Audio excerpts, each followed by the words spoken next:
炳叔啊，我加入咗建築呢一行之後咧，先至發覺起一棟樓真係唔易噶。齋講鋁窗生產同安裝嘅工序咧，就已經一啲都唔簡單啦。係啊，不過我哋做得呢行難極都會識做嘅，爭在你做得夠唔夠好嘅啫。咁炳叔啊，你係老行專嚟噶，咁不如同大家講下點先算係生產同安裝鋁窗嘅優質工序咧。不過國強，你都入咗行一段日子，應該學咗唔少嘢噶啦，同我一齊講咧。好啊，冇問題。嗱，咁要做到優質嘅樓宇，就一定要由正確嘅基本工序開始嘅。而一般鋁窗必須有承受風力同埋防水嘅效能。你知啦，啲鋁窗入水啊，真係好鬼討厭噶嘛。嗱，好似窗窿過大，窗邊嘅防水抿泥封得唔密，又或者石屎出現黃蜂竇，外牆瓦仔倒斜，鋁窗嘅鋁料轉窿太多，駁口太多，同埋玻璃接膠做得唔好，咁樣都會入水噶。所以要做到優質嘅鋁窗，就要靠則師、承建商同埋鋁窗判頭互相合作啦。我知鋁窗係由唔同形狀嘅鋁料，以入榫或者係收螺絲嘅方式，加上接膠嚟裝嵌而成，同鋼窗嘅焊接方法唔同，所以如果裝嵌過程做得唔好咧，咁就會入水噶啦。所以要做一隻優質嘅窗，首先就一定要設計好先得。一般情況底下，則師就會預先定好鋁窗嘅尺寸，兼且要講清楚材料、裝嵌、安裝、驗收同埋測試嘅收貨標準嘅。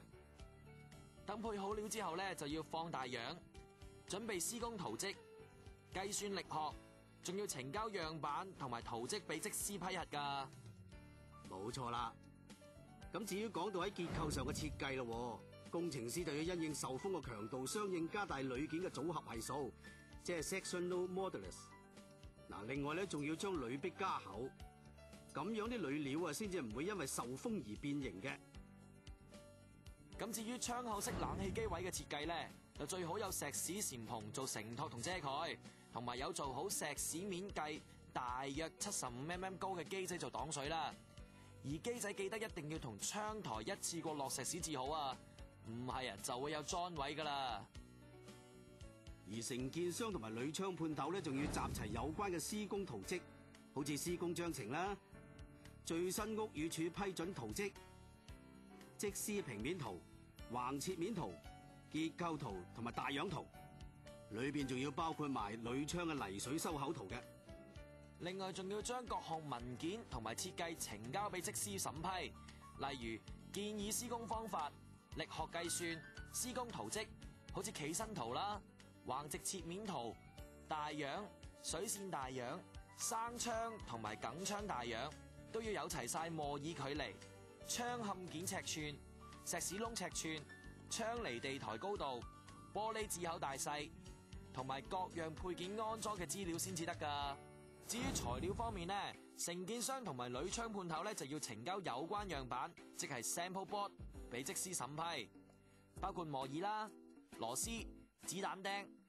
窗鎖、窗鉸、拉手、鋁料嵌件、窗夾角、玻璃、玻璃膠、防水膠條、鋁窗配件同埋飾板等等噶。所有呈交嘅材料咧得到則師批准之後咧，承建商同埋鋁窗判頭就要喺2個月之內完成整隻窗嘅樣板，再俾則師批核噶。唔止添啊！鋁窗判頭嘅開料廠仲要存放一份由則師簽名確認合格嘅樣板，兼且咧要有同一式樣嘅散料樣板，即係 handy samples， 方便判頭嘅 QC 隨時嚟做質檢嘅。而且則師喺審批嗰陣時，有啲材料要特別注意嘅。嗱，好似鋁料咁啊，佢主要就係由鋁頂，即係 ingot，同埋其他金屬所合成嘅。一般有銀白色、古銅色、黑色同埋香檳金色4種嘅。其中銀白色咧就最常用噶啦。而鋁料一定咧要做上下限色板俾則師批核，而且每幅窗嘅材料咧色澤都要配合均勻至好啊。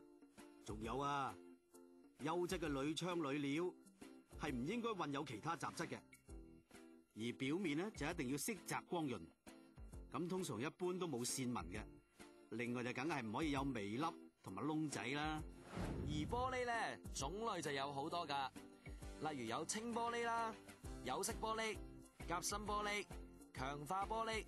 仲有磨砂、壓花、鐵線片等等噶。承建商同埋鋁窗判頭咧就要按照合約嘅要求，將唔同顏色、